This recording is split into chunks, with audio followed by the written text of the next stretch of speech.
الرحمن الرحيم الحمد لله আল্লাহ রাব্বুল আলামিনের দরবারে অসংখ্য শুকর ও সুজুদ যে মহান রব্বুল আলামিন আমাদেরকে পবিত্র জুমার উদ্দেশ্যে মসজিদে আসার তৌফিক দান করেছেন। এজন্য রব্বুল কারীমের দরবারে কৃতজ্ঞতা আদায় করি। আলহামদুলিল্লাহ। মুহতারাম হাজিরিন, আজ 8ই মুহররম হিজরি বর্ষের প্রথম মাস। রাসূল করিম সাল্লাল্লাহু আলাইহি ওয়াসাল্লাম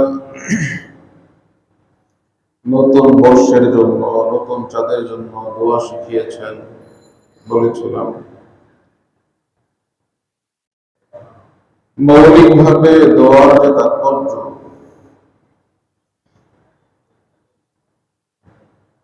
রাসূল করিম সাল্লাল্লাহু আলাইহি ওয়াসাল্লাম যে দোয়া শিখিয়েছেন, সাহাবায়ে কেরাম এর গুরুত্ব এমন ভাবে দিতেন, কোরআন কারীমের তেলাওয়াত যেভাবে তারা শিখতেন, শিখাতেন গুরুত্বের সাথে, এই দোয়া তেমনই গুরুত্বের সাথে তারা শিখতেন, শিখাতেন। প্রচুর চর্চা তাদের মধ্যে। আল্লাহুম্মা আদখিলহু আলাইনা বিল আমনি ওয়াল ঈমান والسلامة والإسلام وجوار من الشيطان ورضوان من الرحمن। যে আল্লাহ আপনি এই চাঁদকে সকল প্রকার কল্যাণ, শান্তি, ঈমান এবং ইসলামের সাথে শয়তানের অনিষ্ট থেকে আমরা বেঁচে থাকতে পারি এবং আপনার সন্তুষ্টির সাথে আমরা এই নতুন বর্ষকে কাটাতে পারি, সেই বারাকা দিয়ে এই চাঁদকে আপনি অর্জিত করুন। এই চাঁদ যেন আমাদের জীবনে সেই কল্যাণ নিয়ে আসে, ঈমান এবং ইসলামের কল্যাণ।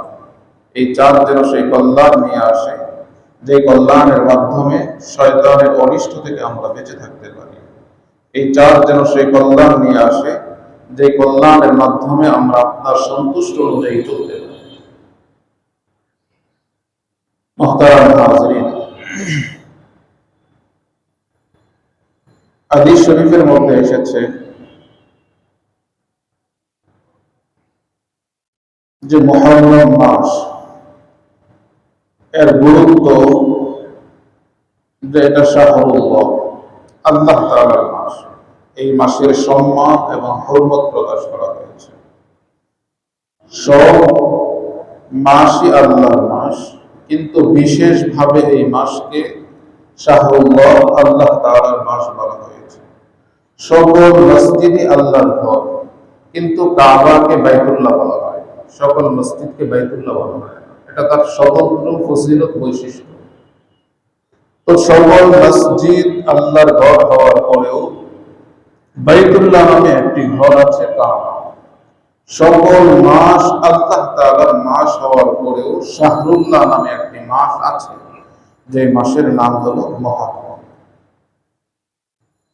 মুহতারাম হাজিরিন, রাসূল করিম সাল্লাল্লাহু আলাইহি ওয়াসাল্লাম বলেন যে আফদালুস সিয়াম বা'দা রমাদান, রমজান মুবারকের পর সর্বোত্তম সিয়াম, সর্বোত্তম রোজা হলো শাহরুল্লাহ, আল্লাহ তাআলার মাস এ রোজা।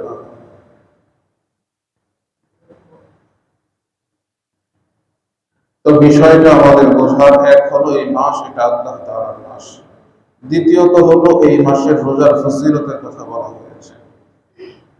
সুনির্দিষ্টভাবে শুধু একদিন, 2 দিনের রোজা নয়, এই হাদিসের মধ্যে এই মাসের রোজার ফজিলতের কথা বলা হয়েছে। এই মাসের যে কোনো দিন রোজা রাখবে সেটা অন্যান্য মাস থেকে উত্তম বলা হয়েছে। তারপরের যে বিষয়, সে বিষয়টি হলো সিয়াম ইয়াউম আশুরা। এই মাসের 10 তারিখ, 10 মুহররমকে শরীয়তের পরিভাষায় আশুরা বলা হয়। তো রাসূল করিম সাল্লাল্লাহু আলাইহি ওয়াসাল্লাম বলেন, সিয়াম আশুরা আহতাসিবু আলা আল্লাহ আন ইউকাফিরা আস-সানাতা আল্লাতী ক্বাবলা। বিশেষ করে আশুরার দিনের রোজা, 10 মুহররমের রোজা। আল্লাহ রাসূল সাল্লাল্লাহু আলাইহি ওয়াসাল্লাম বলেন যে এই দিনের রোজার দ্বারা আমি আল্লাহ তাআলার দরবারে আশাবাদী যে রব্বুল আলামিন আইয়ুকাফিরাস সানাতাল্লাতী ক্বাবলা, পূর্বের পিছনের 1 বৎসরের পূর্বের 1 বৎসরের সগীরা গুনাহগুলো আল্লাহ তাআলা মাফ করে দেবেন। মুহতারাম হাজিরিন, এটা হলো ভিন্ন আরেকটা হাদিস, যে হাদিসের মাধ্যমে সুনির্দিষ্টভাবে আশুরার রোজার বিশেষ ফজিলত বলা হয়েছে। হযরত আয়েশা রাদিয়াল্লাহু তাআলা আনহা থেকে হাদিস এসেছে যে কানু ইয়াসুমুনাহু,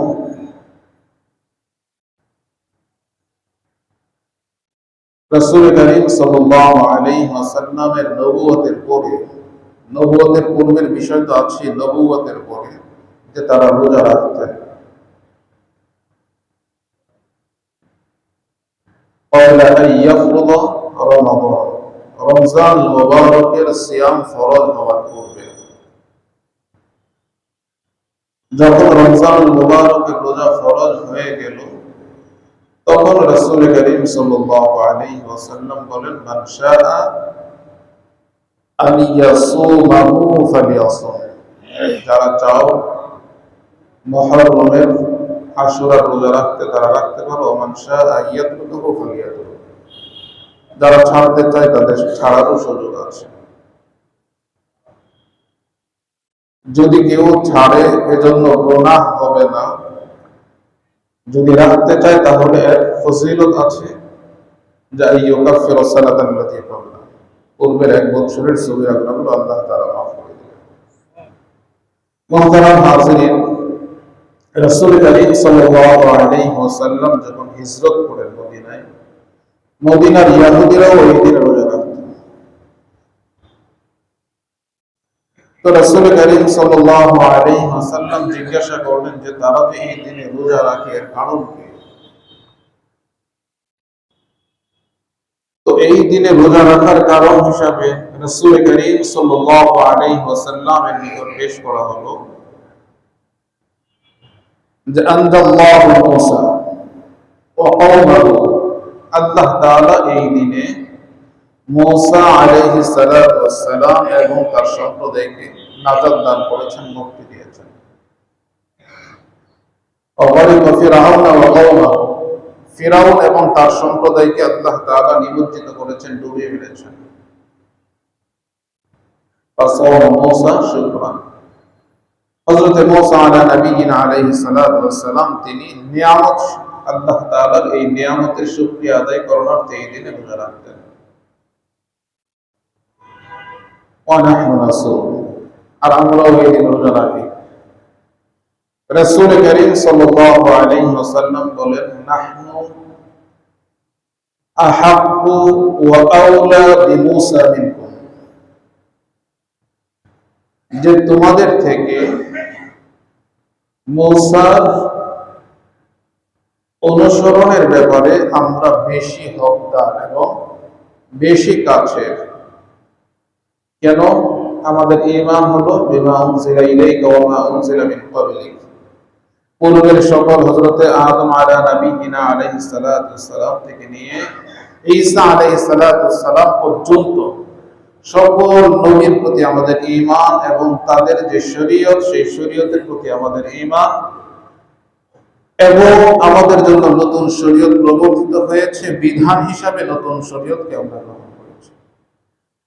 তো মুহতারাম হাজিরিন, মূসা আলাইহিস সালাতু ওয়াস সালাম তিনি আল্লাহ তাআলার নবী ছিলেন, রাসূল ছিলেন, এটা আমাদের ঈমান, এটা আমাদের কোনো সন্দেহ নেই।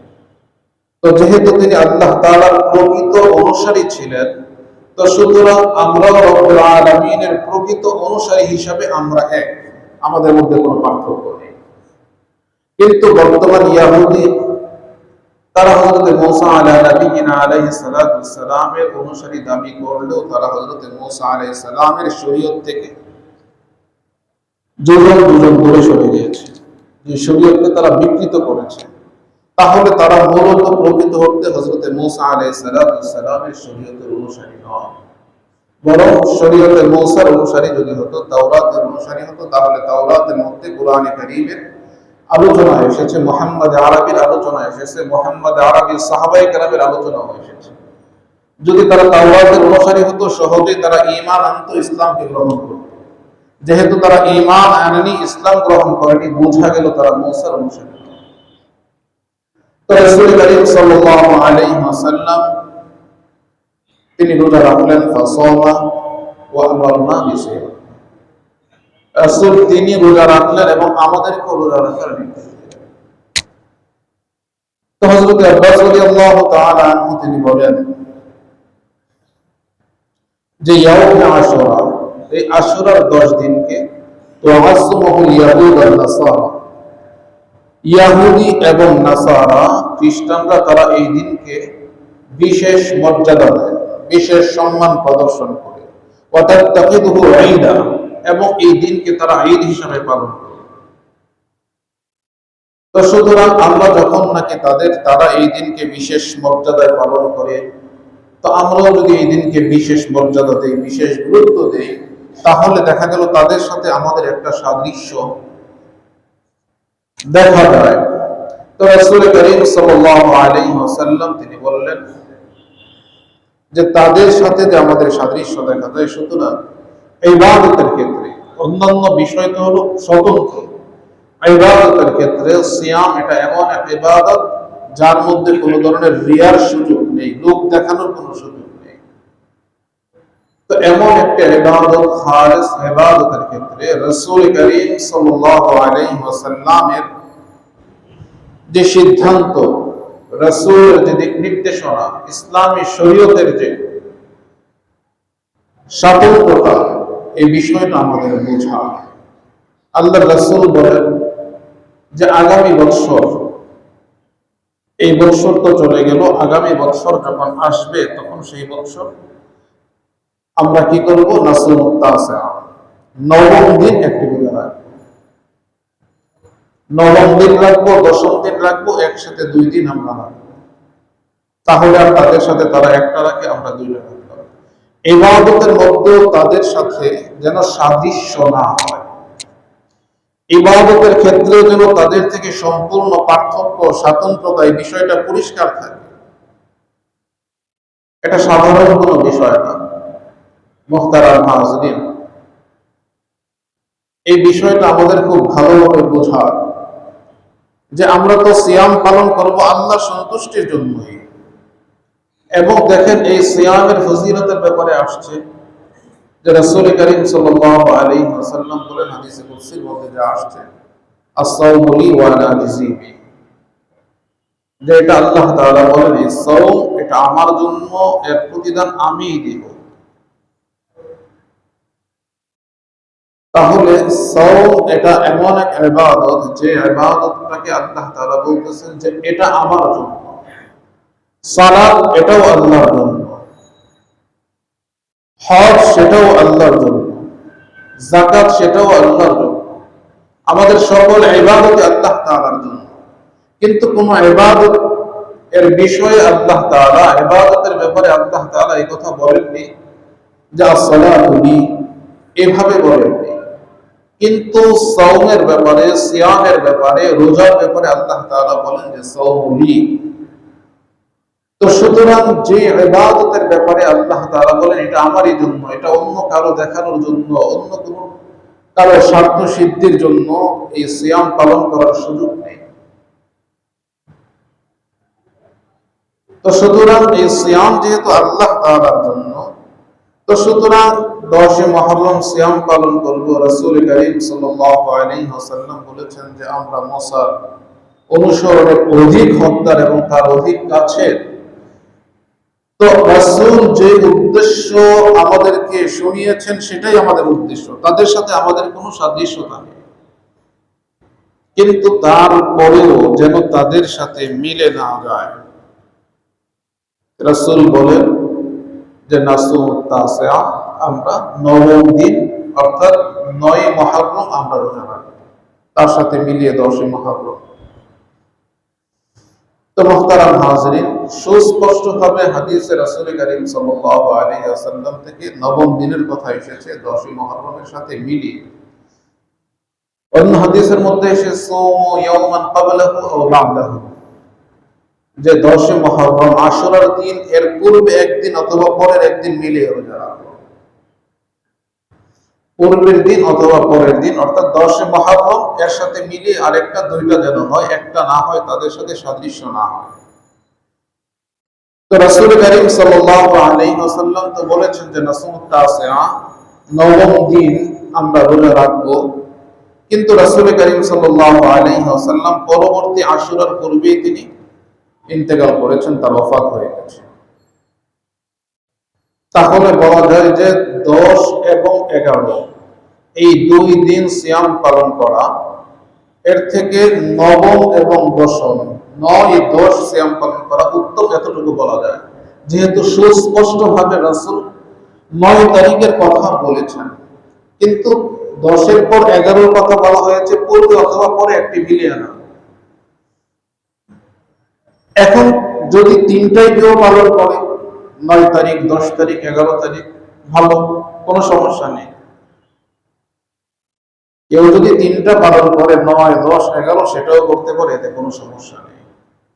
বা অন্যান্য দিন আশুরার 1 থেকে নিয়ে 30 পর্যন্ত যে কোনো দিন সিয়াম পালন করতে পারে, যেহেতু হাদিসের মধ্যে এসেছে আফজালুস সিয়াম বা'দা রমাদান শাহরুল্লাহিল মুহাররম, যে আল্লাহর মাস মুহররমের সিয়াম রমজানের পরে অন্যান্য মাসের সিয়াম থেকে উত্তম।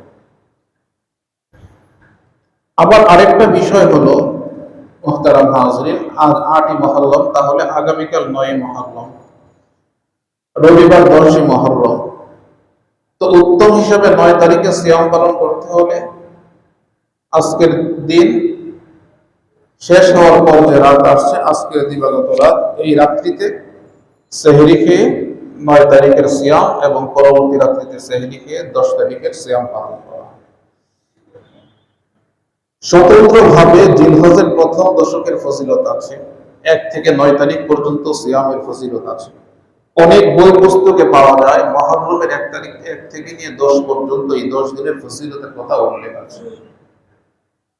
তো যেখানে মুহররমের বিশেষ করে 1 থেকে 10 প্রথম দশকের সিয়ামের ব্যাপারে উল্লেখ আছে, গুরুত্ব দেওয়া আছে, সে বিষয়টা তেনারা বুঝতে ভুল করেছেন। আসলে প্রথম দশক বলতে জিলহজের প্রথম দশকের ফজিলতের কথা আসছে। জিলহজের প্রথম দশককে মুহররমের প্রথম দশকের সাথে মিলিয়ে ফেলা মুহতারাম হাজিরিন, এটা বিভ্রান্তি। মুহররমের সুনির্দিষ্টভাবে 10 তারিখের ফজিলত, সুনির্দিষ্টভাবে 10 মুহররমের ফজিলত। যেমন হাদিসের মধ্যে এসেছে রাসূল করিম সাল্লাল্লাহু আলাইহি ওয়াসাল্লাম বলেছেন, আল্লাহর রাসূলকে এক সাহাবী জিজ্ঞাসা করলেন, ইয়া রাসূলুল্লাহ, তা'মুরুনি আন আসুমা বা'দা রমাদান, যে আমি রমজান ছাড়া অন্য কোন দিন রোজা রাখতে পারি? আইয়ু শাহরিন, কোন মাসে আমি সিয়াম পালন করতে পারি? তো রাসূল করিম সাল্লাল্লাহু আলাইহি ওয়াসাল্লাম বলেন, ইন কুনতা সাইমান বা'দা রমাদান, যদি রমজানুল মুবারক ছাড়া তুমি সিয়াম পালন করতে চাও, তাহলে সোমুল মুহররম, মুহররমের সিয়াম পালন করো। এখানে মুহররম দ্বারা রাসূল করিম সাল্লাল্লাহু আলাইহি ওয়াসাল্লামের উদ্দেশ্য হলো আশুরার সিয়াম। পরবর্তী হাদিসের পরবর্তী অংশে রাসূল করিম সাল্লাল্লাহু আলাইহি ওয়াসাল্লাম বলেন, ইয়াতুবুল্লাহ, আল্লাহ তাআলা তওবা কবুল করেছেন, ফিহি আলা কওমিন, এক জাতি, ওয়া ইয়াতুবু ফিহি আলা কওমিন আখারিন, ঠিক এই দিনে আল্লাহ তাআলা ভবিষ্যতে আর অন্যান্য জাতির তওবা কবুল করবেন। তো তওবা কবুল করা দ্বারা এখানে হযরত মূসা আলা নবিয়িনা আলাইহিস সালাতু ওয়াস সালাম, মুহতারাম হাজিরিন, তার সম্প্রদায় হযরত আদম আলা নবিয়িনা আলাইহিস সালাতু ওয়াস সালামের দোয়া রুনাজারি এবং ভবিষ্যতে তওবা কবুল করা, বিশেষ করে 10 মুহররমের ফজিলত অন্যান্য হাদিসের মাধ্যমে এটাকে তায়িদ করা হয়েছে, শক্তিশালী করা হয়েছে। তো সুতরাং আল্লাহ তাআলা যেহেতু এই দিনে তাওবা কবুল করেছেন এবং করবেন, এই মর্মে রাসূল করিম সাল্লাল্লাহু আলাইহি ওয়াসাল্লাম আমাদেরকে সংবাদ দিয়েছেন। তো সুতরাং 10 মুহররমের সিয়ামটাই শুধু গুরুত্বপূর্ণ নয়, মুহররমকে কেন্দ্র করে 10 মুহররম আশুরায় দোয়া, তাওবা, ইস্তিগফারের প্রতি মনোযোগী হওয়া। সিয়াম পালন এটা একটা, দ্বিতীয় বিষয় হলো দোয়া, ইস্তিগফার, তাওবা, আল্লাহ তাআলার কাছে কৃত কর্মের জন্য ক্ষমা চাওয়া।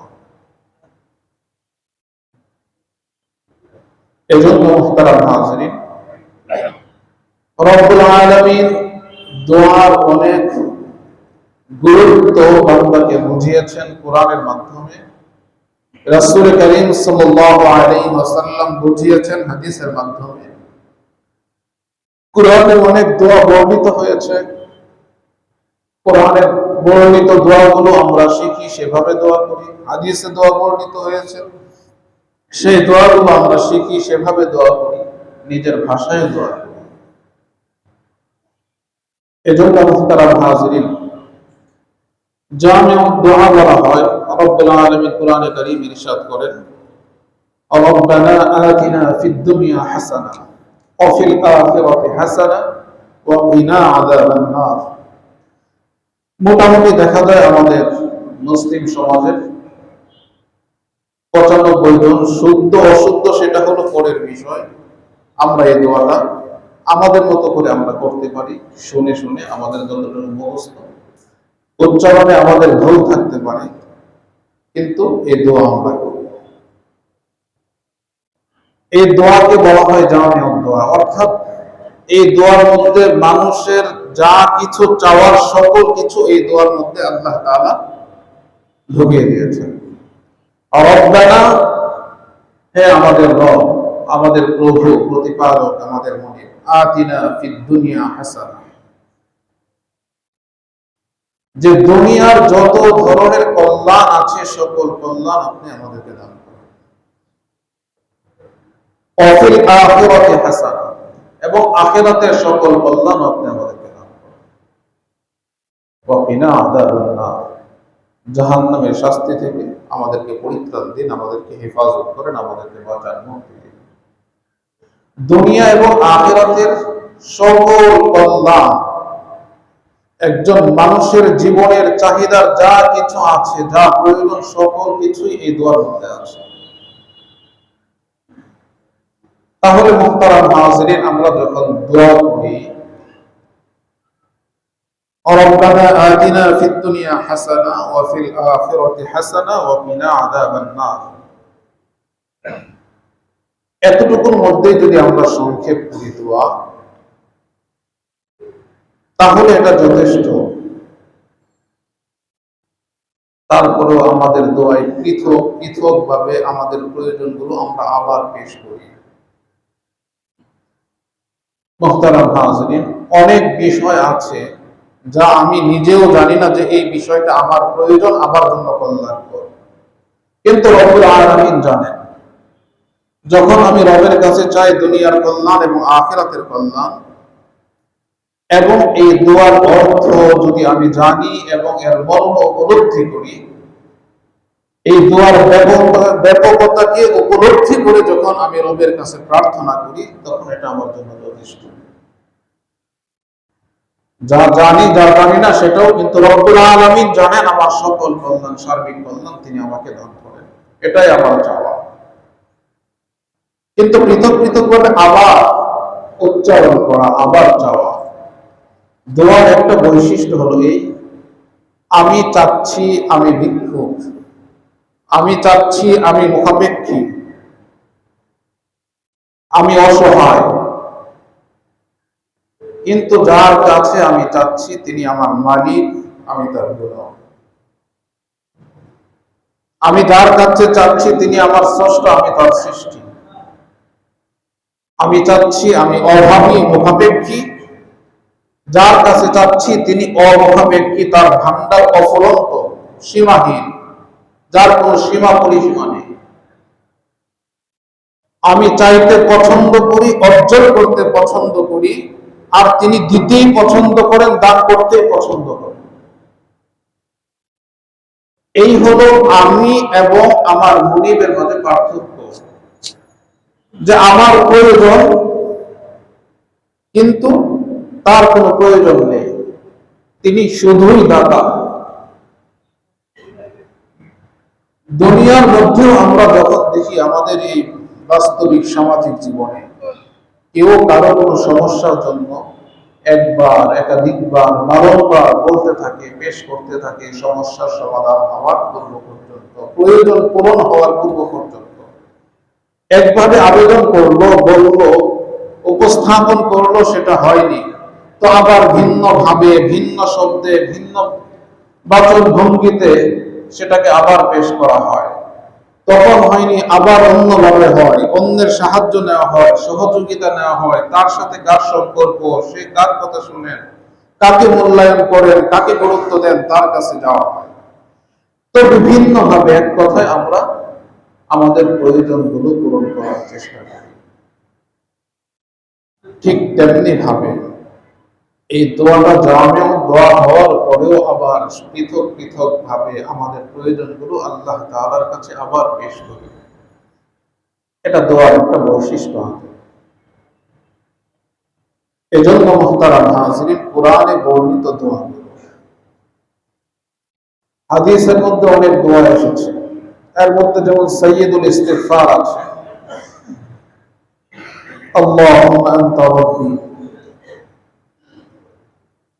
হে আল্লাহ আপনি আমার রব, আমার মুনিব, আমার মালিক, লা ইলাহা ইল্লা আনতা, আপনি ছাড়া আমার কোনো ইলাহ নেই, কোনো উপাস্য নেই, খলাকতানি, আপনি আমাকে সৃষ্টি করেছেন, আমি তো অন্য কারো সৃষ্টি নয়, সৃষ্টি আপনি আমাকে করেছেন, ওয়া আনা আবুদুক, আমি আপনারই গোলাম, আপনারই দাস, ওয়া আনা আলা আহদিক ওয়া ওয়াদিকা মাস্তাতা, আমি যথাসাধ্য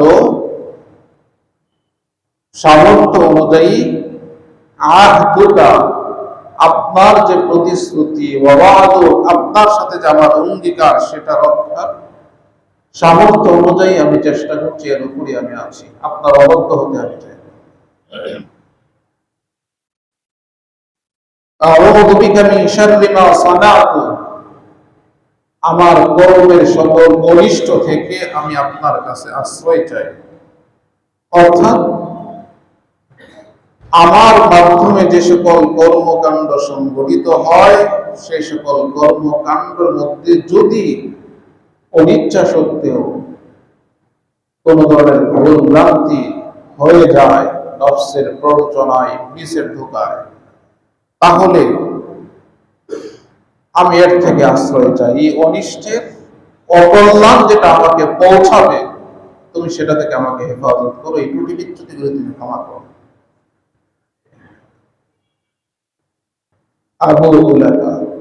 আমি স্বীকার করছি, বিনিআমাতিকা আলাইয়া, আমার উপর তোমার যে অসংখ্য অগণিত অজস্র নিয়ামত আছে, ওই সকল নিয়ামতের স্বীকার আমি করছি।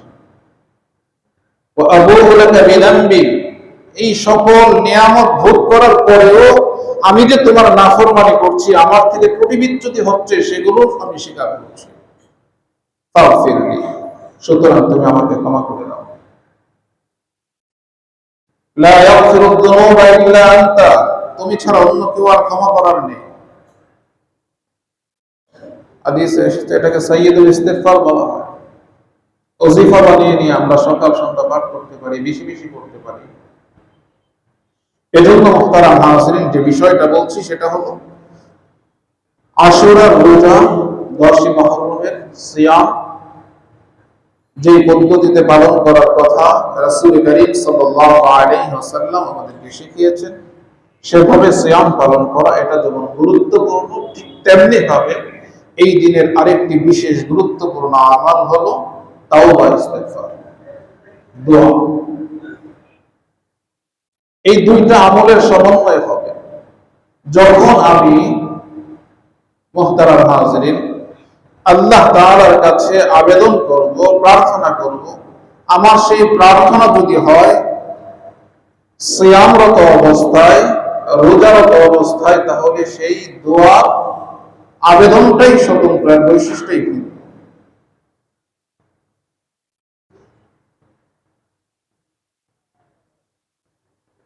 বান্দার আমল নামা পেশ করা হয় প্রত্যেক, আমল নামা পেশ করা হয় সপ্তাহে 2 দিন, 2 বার। আমল নামা মাসে পেশ করা হয়, বৎসরে পেশ করা হয়। তো রাসূল করিম সাল্লাল্লাহু আলাইহি ওয়াসাল্লাম 2 দিন সপ্তাহে রোজা রাখতেন। এই বিষয়টা আমরা জানি, সোম এবং বৃহস্পতি। কেন রাখতেন? যে সোম এবং বৃহস্পতি এই 2 দিন আল্লাহ তাআলার কাছে বান্দার আমলনামায় সাপ্তাহিকভাবে কি করা হয়, পেশ করা হয়।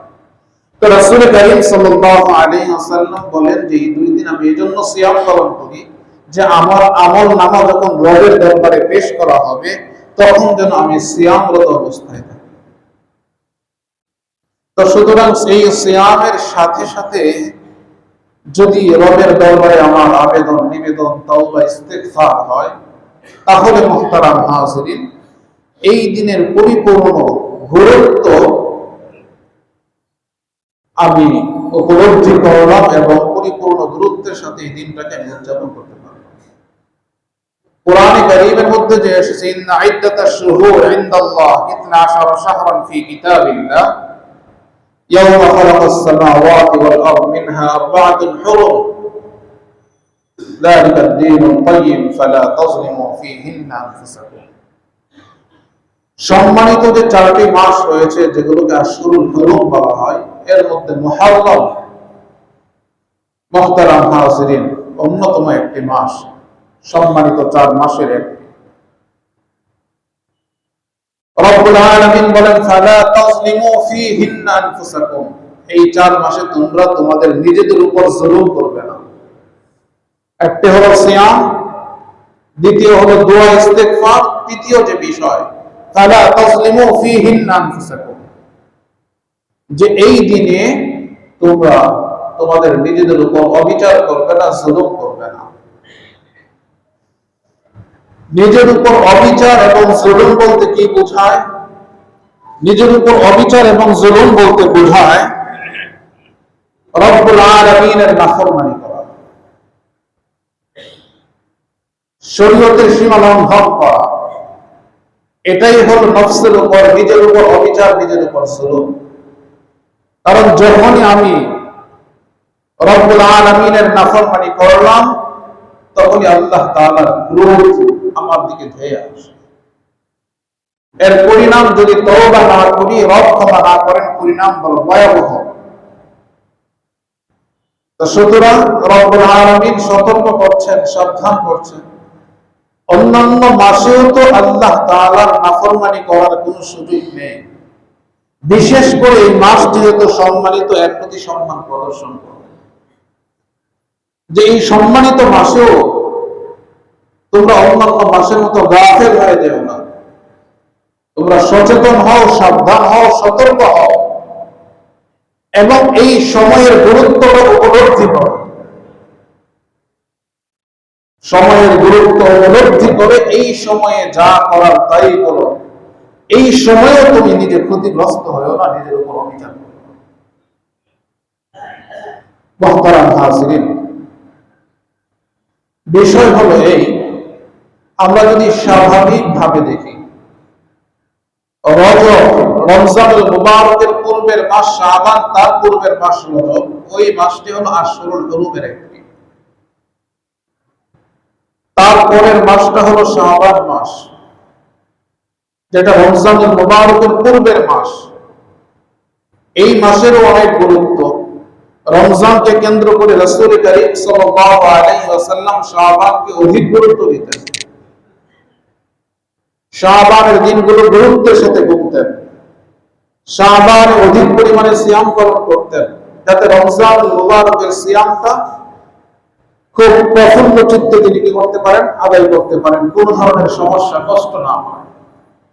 তারপরের মাস হলো সিয়াম, রমজান।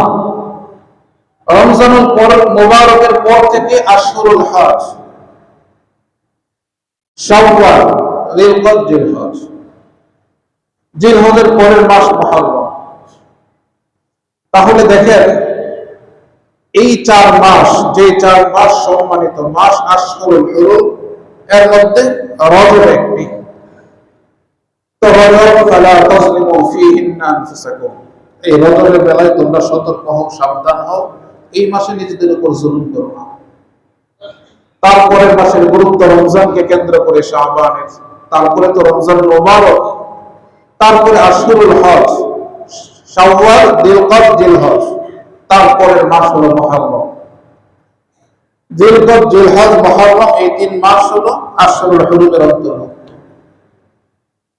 মুহতারাম হাজিরিন, তাহলে ধারাবাহিকভাবে রজব, শাবান, রমজান, শাওয়াল, জিলকদ, জিলহজ, মুহররম 7 মাস। যদি এই 7 মাসটাকে এভাবে আমরা সতর্কতার সাথে, গুরুত্বের সাথে এই মাসটাকে আমরা যদি উদযাপন করতাম, এই মাসকে গুরুত্ব দিয়ে ইবাদতে মনোযোগী হতাম, এই মাসকে গুরুত্ব দিয়ে নাফরমানি থেকে বেঁচে থাকতাম, এই ধারাবাহিক 7 মাস পর্যন্ত মানুষ নাফরমানি থেকে বেঁচে থাকলে পরবর্তীতে নাফরমানি করার আর সুযোগ আসবে না। নাফরমানির প্রতি তার স্বভাবজাত ঘৃণা তৈরি হবে, সৃষ্টি হবে। তো আল্লাহ তাআলা তো চান আমাকে আপনাকে পরিশুদ্ধ করতে, একটা শুচিশুদ্ধ জীবন আমাকে আপনাকে রব্বুল আলামিন দিতে চান। রব চান আমাকে আপনাকে আপন করে নিতে, নৈকট্য দান করতে। আল্লাহ তাআলা আমাকে আপনাকে দূরে সরাতে চান। মুহতারাম হাজিরিন, সালাত আমরা আদায় করি, 2 সালাতের মাঝে যে সময়টা, এই সময়টাতে আমরা নাফরমানিতে লিপ্ত হয়ে যাই। অনেক সময় ইচ্ছাই হোক অনিচ্ছাই হোক, যারা 2 সালাতের মাঝে রবের নাফরমানিতে লিপ্ত হই, একটু যদি আমরা চিন্তা করি যে এই নাফরমানির পরেও পরবর্তী সালাতে আবার আল্লাহ তাআলা তার ঘরে প্রবেশের সুযোগ আমাকে দিচ্ছেন, তৌফিক আমাকে দিচ্ছেন। আসলে আমার কর্মের প্রতিফল হিসাবে যদি বিবেচনা করা হয়, এই নাফরমানির পরে তো রবের ঘরে যাওয়ার সুযোগ থাকে না, কিন্তু আল্লাহ তাআলা তো তার ঘরের দরজা আমার জন্য উন্মুক্ত করে দিয়েছেন, তৌফিক দিচ্ছেন। তাহলে বোঝা গেল এটাই যে আল্লাহ তাআলা চান আমাকে পরিশুদ্ধ করতে, আমাকে শুচিশুদ্ধ করতে, আমাকে পবিত্র করতে। মুহতারাম হাজিরিন, এজন্যই রব্বুল আলামিন ধারাবাহিকভাবে আমাদের জন্য এইভাবে রজব, শাবান, রমজান, শাওয়াল, জিলকদ, জিলহজ, মুহররম 7 মাস আমাদের নিজেদের প্রশিক্ষণের ব্যবস্থা করেছেন, যাতে করে আমরা সচেতন হয়ে, সাবধান হয়ে, এই সময়টার মূল্যায়ন করে আমরা রাসূল করিম সাল্লাল্লাহু আলাইহি ওয়াসাল্লামের সিরাতকে ধারণ করে, রাসূলের আদর্শকে, রাসূলের সুন্নাহকে গ্রহণ করে আমরা যেন সোনার মানুষে পরিণত হই। এটাই রব্বুল আলামিনের ইচ্ছা। এজন্যই একের পর এক মাস আসছে, শেষ হচ্ছে, কিন্তু আল্লাহ তাআলার পক্ষ থেকে অফার আর শেষ নয়। একটার পর একটার স্বতন্ত্র গুরুত্ব দিয়ে দিয়ে আল্লাহ রব্বুল আলামিন আমাদেরকে পরিশুদ্ধ করার, পবিত্র করার ধাপে ধাপে রব্বুল আলামিন চাচ্ছেন যেন আমরা পরিশুদ্ধ হয়ে যাই। এই অফারটাকে আমরা যেন গ্রহণ করি। তো সুতরাং সিয়াম, দোয়া, ইস্তেগফার এবং সকল ধরনের অন্যায়, অনাচার, পাপাচার থেকে, নাফরমানি থেকে বেঁচে থাকা। মুহতারাম হাজিরিন, বিশেষ করে আশুরাকে কেন্দ্র করে 4 নাম্বার অনেক কাজ আমাদের সমাজে হয়, আমাদের দেশে হয় বা গোটা বিশ্বে হয়। আশুরাকে কেন্দ্র করে যা কিছু হয়, নিন্দনীয়, যেগুলো জঘন্য। আশুরার ঐতিহাসিক প্রেক্ষাপট রাসূল করিম সাল্লাল্লাহু আলাইহি ওয়াসাল্লামের ওফাতের পরে, সেটা শরীয়তের অংশ নয়, সেটা শুধুমাত্র ইতিহাসের অংশ। আশুরাকে কেন্দ্র করে মুহতারাম হাজিরিন, তাজিয়া করা, হাই হুসাইন করা, মাতম করা, এগুলো ইসলামের সম্পূর্ণ পরিপন্থী, ইসলামের সাথে সাংঘর্ষিক, ইসলামের নীতি আদর্শের সাথে কোনোভাবেই যায় না। শুধুমাত্র এটা ইতিহাসের অংশ। তবে ইতিহাস সেটা সুখের হয়, ইতিহাস সেটা দুঃখের হয়, ইতিহাস স্মরণীয় হয়, বরণীয় হয়, কখনো সেটা করুণ হয়, মর্মান্তিক হয়।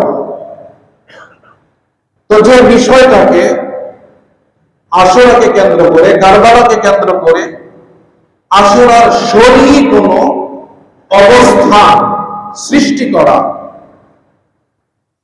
এটা সম্পূর্ণ ইসলাম পরিপন্থী, রাসূল করিম সাল্লাল্লাহু আলাইহি ওয়াসাল্লামের শরীয়ত পরিপন্থী। এটা ইতিহাসের অংশ, এটা একটা মর্মান্তিক এবং খুব কলনাদায়ক এক ইতিহাস। এটা কোনো মুসলমান সে সহ্য করতে পারে না, বরদাস্ত করতে পারে না।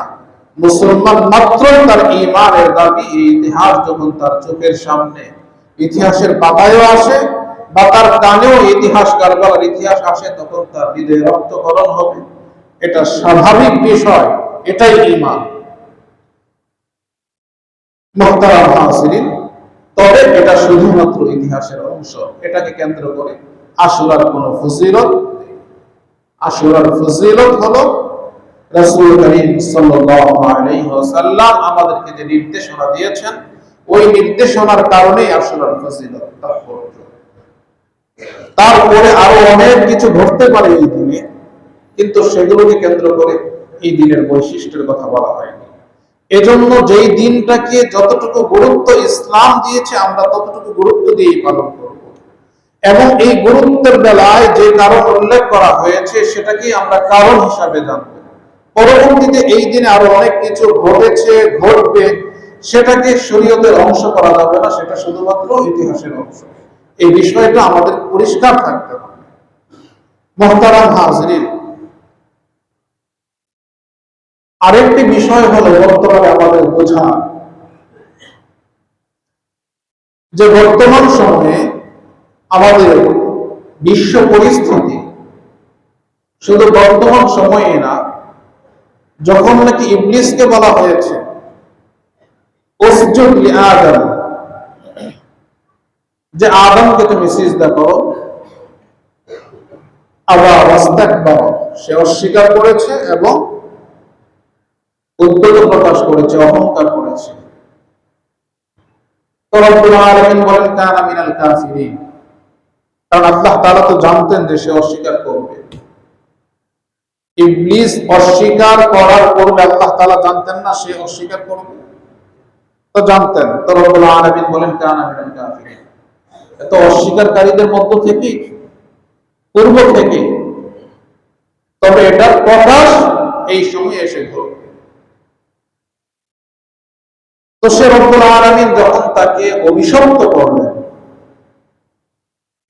অভিসম্পাদ করলেন, তখন সে রব্বুল আলামিনের কাছে সুযোগ চেয়েছে। আল্লাহ তাআলাও তাকে সুযোগ দিয়েছেন। তার কাজ কি? তার কাজ হলো নিরেট খালেস ইমানদার দ্বারা, এই খালেস ইমানদারদেরকে ইমানের মধ্যে ভেজাল তৈরি করা। কিন্তু আল্লাহ রাব্বুল আলামিন বলেন যে না, আমার মুখলিস বান্দাদেরকে তুমি ধোঁকা দিতে পারবে না, ইল্লা ইবাদাল মুখলাসিন। তো মুহতারাম হাজিরিন, তো ইমানদার ছাড়া বেঈমান, কাফের, মুশরিক, আরো যত বাদ মতবাদে গোটা বিশ্বে আছে সকলকে ঐক্যবদ্ধ করা, একত্রিত করা এবং সকলকে ঐক্যবদ্ধ করে ইসলাম এবং মুসলিমদের বিরুদ্ধে তাদেরকে উস্কে দেওয়া। এটা হলো ইবলিসের কাজ। এজন্য মুহতারাম হাজরিন, আমরা দেখি যে গোটা বিশ্বের মধ্যে মুসলিম একদিকে হোক, সে নামে মুসলিম, ইসলাম পরিপূর্ণ নেই কিন্তু মুসলিম পরিচয়ে বাঁচে, ধর্ম হিসাবে ইসলাম লিখে, নামটা তার মুসলিম, জাতীয়তা হিসাবে সে ইসলামের পরিচয় দেয়, এমন যারা আছে তাদের বিরুদ্ধে সকল কুফফার শক্তি ঐক্যবদ্ধ। এবং এরই বাস্তব নমুনা আমরা প্রত্যক্ষ করছি বর্তমান গাজায়। মুহতারাম হাজিরিন, আমাদের যে বোঝার বিষয়, কিছুদিন পূর্বে ইরান শিয়া অধ্যুষিত অঞ্চল, রাষ্ট্রীয়ভাবেও শিয়া মতবাদ সেখানে প্রতিষ্ঠিত। শিয়ারা মুসলিম না অমুসলিম বিষয়টা এটা না, আমার আপনার সাথে শিয়া এবং সুন্নি দুইটা গ্রুপ, সেটা আমি আপনি করছি, কিন্তু সকল কুফফার শক্তি তারা ইরানে আগ্রাসন চালিয়েছে এজন্য নয় যে ইরানিরা তারা শিয়া মতবাদে বিশ্বাসী, বরং তাদের আগ্রাসন এজন্য যে তারা মুসলিম পরিচয়ে বাঁচে।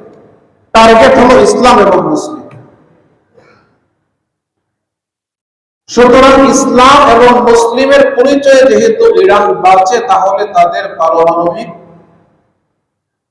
শক্তি অর্জনের অধিকার তাদের থাকবে না, তাদেরকে দেওয়া হবে। তাহলে এখানে টার্গেট হলো ইসলাম এবং মুসলিম।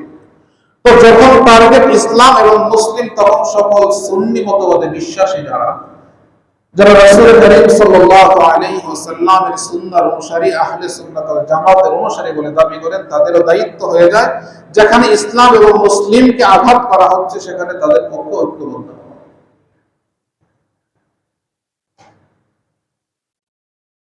এজন্য মুহতারাম হাজিরিন, এই বিষয়টা আমাদের বোঝা, গাজার অবস্থা এটা আমাদের বোঝার, উপলব্ধি করা যে আমি আপনি মুসলিম পরিচয়ে বাঁচি, এখন আমি আপনি হয়তো নিরাপদ।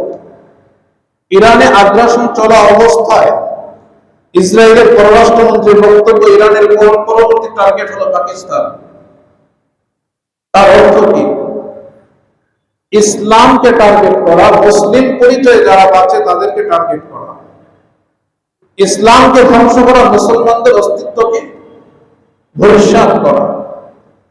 কিন্তু মুহতারাম হাজরিন, আমি আপনি ভীরু হই, কাপুরুষ হই, বুজদিল হই, বা ইমানের দুর্বলতা বলি, বা আমার আপনার বুঝের নক্ষত্র থাকতে পারে, সেজন্য আমি কিছু বলি বা না বলি, সমর্থন করি বা না করি, সুযোগ আছে সাহায্য করি বা না করি, ঈমান এবং ইসলামের বিষয়টা, মুসলিমের পরিচয়টা, এটা দুনিয়ার সকল কুফফার শক্তি মিলেও নিশ্চিহ্ন করতে পারবে না।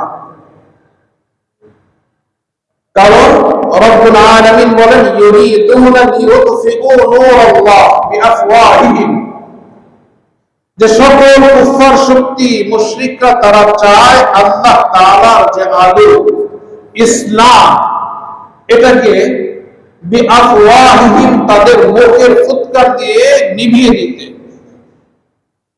আল্লাহু মুতিম্মু নূরিহি, কিন্তু আল্লাহ তাআলা তার এই আলোকে, ইসলামকে পরিপূর্ণ করবেন, পূর্ণতা দিবেন, প্রতিষ্ঠিত করবেন। গোটা পৃথিবীতে ইসলাম প্রতিষ্ঠিত হবে, ইসলামের খেলাফত কায়েম হবে, কোনো সন্দেহ নাই। এখন আমার আপনার ঈমান, আমার আপনার চিন্তা চেতনা, আমার আপনার বাদ মতবাদ, যুক্তি তর্ক যাই বলি না কেন, আমি যদি কোরআনে বিশ্বাসী হই, মুহতারাম হাজিরিন, তো আল্লাহ তাআলা তিনি ইসলাম গোটা বিশ্বে কায়েম করে দিবেন।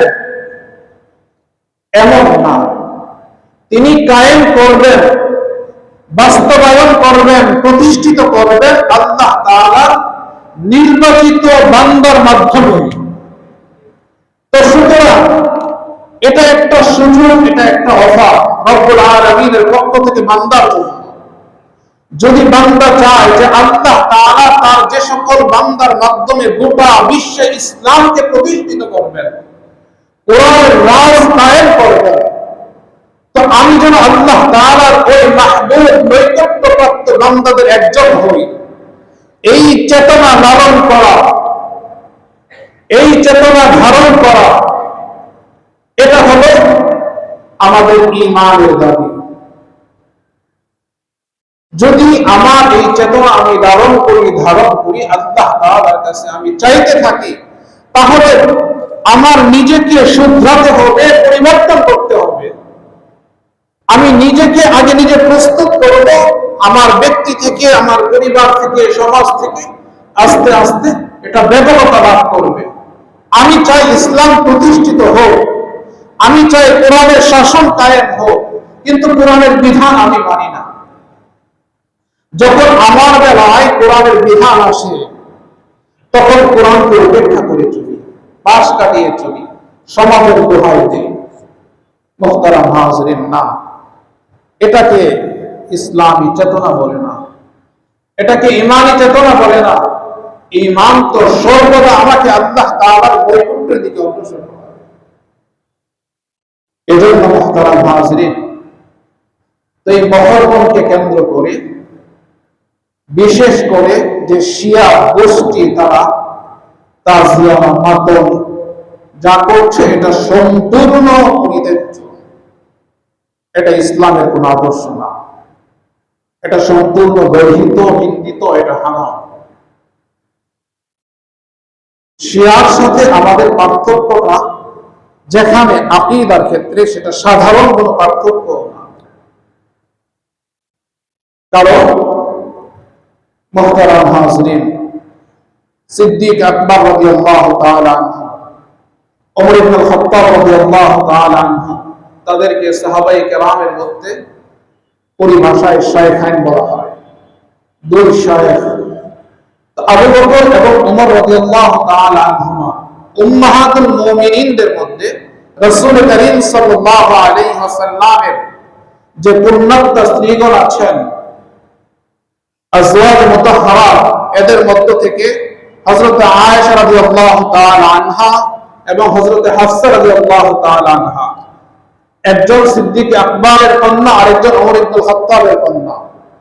এদের ব্যাপারে তাদের শিয়াদের বক্তব্য খুব কঠিন, খুব জঘন্য, যার কারণে তাদের সাথে যারা আহলে সুন্নাত ওয়াল জামাতের অনুসারী তাদের বিরোধ। এবং শিয়াদের মধ্যে অনেক গ্রুপ আছে। মুহতারাম হাজিরিন, বর্তমান এই সময়টা শিয়া সুন্নির যে পার্থক্য, বাদ মতবাদ, এগুলোর আলোচনার সময় না, বোঝার সময় না। এখন বোঝার সময় এটাই যে বর্তমান শিয়া অধ্যুষিত, শিয়া মতবাদে প্রতিষ্ঠিত একটি রাষ্ট্র আক্রান্ত। সেটা আক্রান্ত এজন্য তারা ইসলাম এবং মুসলমানের পরিচয় তারা পাচ্ছে। তো সুতরাং তাদের সাথে ঐক্যবদ্ধ হওয়া, তাদের সহযোগিতা করা সামর্থ্য থাকলে সেটাই হলো ঈমানদারদের দায়িত্ব। এই বিষয়টা হলো এখন বোঝা, এখন পার্থক্য বোঝার সময় না। এজন্য মুহতারাম হাজিরিন, তো আমাদের এই মুহূর্তে যে বিষয়টা বোঝার, সেটা হলো মহররমকে কেন্দ্র করে চাঁদা উঠানো, বাতিল বসানো, তারপরে আপনার ঢোল বাজানো, তাজিয়া মিছিল করা, এই যা কিছু আছে এই সকল কিছু পরিত্যাজ্য। এটা ইসলামী শরীয়তের কোনো বৈধতা নেই, এটা জায়েজ না। যে বিষয়টা না জায়েজ সেটাতে সহযোগিতা করাও না জায়েজ, হারাম। যেটা হারাম সেটা উপভোগ করাও হারাম। আমি করলাম না তাজিয়া মিছিল, কিন্তু বাতিল রেখে দিলাম, সেখানে অর্থ দিলাম, এই অর্থ দেওয়াও হারাম। আমি অংশগ্রহণ করলাম না তাদের সাথে, কিন্তু তারা করছে, আমি দাঁড়িয়ে দাঁড়িয়ে উপভোগ করলাম। মুহতারাম হাজিরিন, উপভোগ করাটাও হারাম। এই বিষয়টা আমাদেরকে বুঝতে হবে। তো এই জন্য এই মহররমকে কেন্দ্র করে, বিশেষ করে মহররম, এটা আল্লাহ তাআলার মাস, সম্মানিত মাস। এই মাসের মধ্যে বিশেষ দিন আশুরা। এই আশুরার বিশেষ তাৎপর্য রয়েছে। রাসূল করিম সাল্লাল্লাহু আলাইহি ওয়াসাল্লাম বলেন যে এই আশুরার দিনে রোজা আমি আশা করি আল্লাহ তাআলা পূর্বের এক বছরের সগীরা গুনাহ ক্ষমা করে দিবেন।